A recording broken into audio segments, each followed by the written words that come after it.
In a high-stakes showdown is taking shape in the Middle East. Satellite images reveal a massive U.S. military buildup.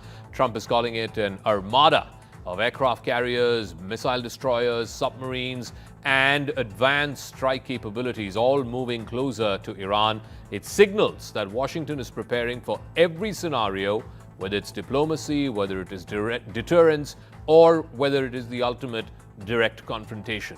But the objective remains unclear. Is this pressure designed to force Tehran back to the negotiating table, give up on its nuclear program?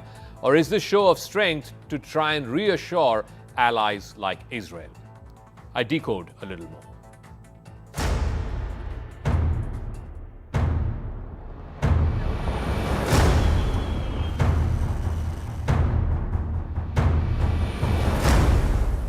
US President Donald Trump weighs his military options against Iran. He's also moving a massive armada right across the waters of Iran. If recent diplomacy with Iran fails to resolve the dispute over its nuclear program and its ballistic missiles, then the Pentagon is using that time to prepare for war. The Department of War has taken President Trump's orders literally and seriously and is moving the world's biggest armada to the Persian Gulf. So far, that armada includes 8 guided missile destroyers that can shoot down Iranian ballistic missiles. It includes missile defense systems and submarines that can launch Tomahawk cruise missiles into Iran. It is led by the U.S. aircraft carrier Abraham Lincoln, but now President Trump has ordered a second aircraft carrier, the USS Gerald R. Ford, to be moved towards Iran.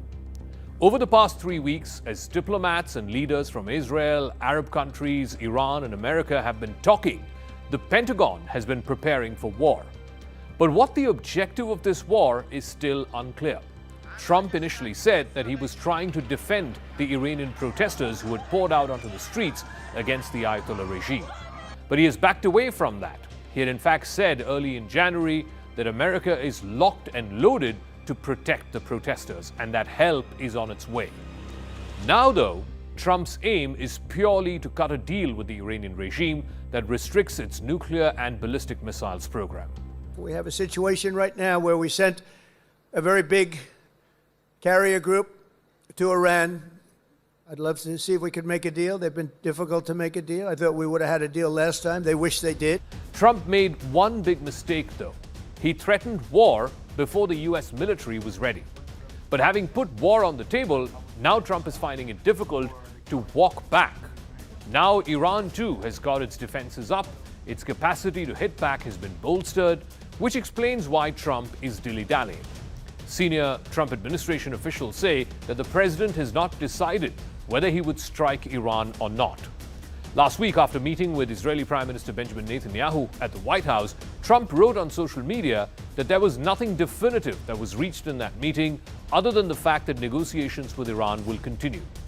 But then on Friday, the president told reporters that regime change in Iran would be the best thing that could happen. The options that Donald Trump has been weighing include military action against Iran's nuclear program and its ability to launch ballistic missiles. He is also reportedly considering options that would include sending American commandos to go after senior Iranian leadership. America's biggest military base in the Middle East is the Al Udeid Air Base in Qatar, which Iran had struck last year in retaliation for America's strikes on its nuclear facilities. But America also has bases in Iraq, Bahrain, Kuwait, and Jordan, more than 20 such permanent and semi-permanent bases across the Middle East, and not to mention its ironclad friendship with Israel. In his threat last month, President Trump had characterized the buildup in the Middle East as bigger than the buildup in Venezuela last year, which eventually led to the capture of President Nicolas Maduro. Certainly there are similarities, with America marshalling thousands of troops both at sea and in the air and building a strike force around an aircraft carrier. But the similarities between Venezuela and Iran end there. We've talked to them a lot. They should have made a deal before we hit them with the nuclear, because that was a devastating hit. That whole area is out of play. And if they try to do it again, they're going to have to go to another area. We'll hit them there too. In the case of Iran, the aircraft carrier Abraham Lincoln, accompanied by 3 warships with Tomahawk missiles, is at the center of the region.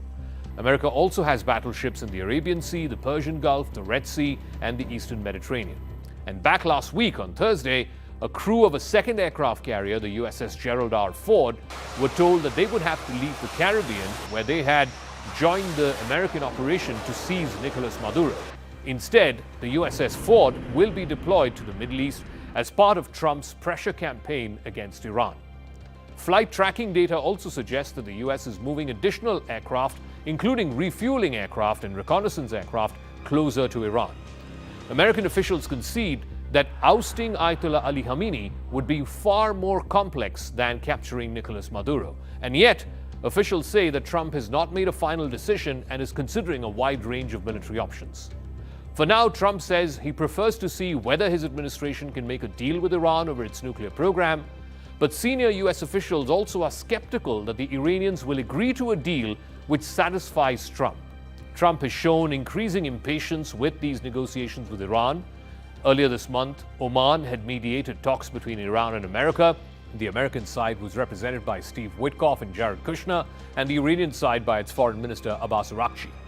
US officials have said that any deal with Iran needs to go beyond its nuclear program. It also needs to address Iran's ballistic missiles and its support for terror proxies across the Middle East. Iran's military and political leadership would take any American buildup seriously because of Trump's track record. Trump has bombed 3 of Iran's nuclear sites last June. He also killed a top Iranian general, Qasem Soleimani, back in 2020. The Iranians know never to take Trump lightly.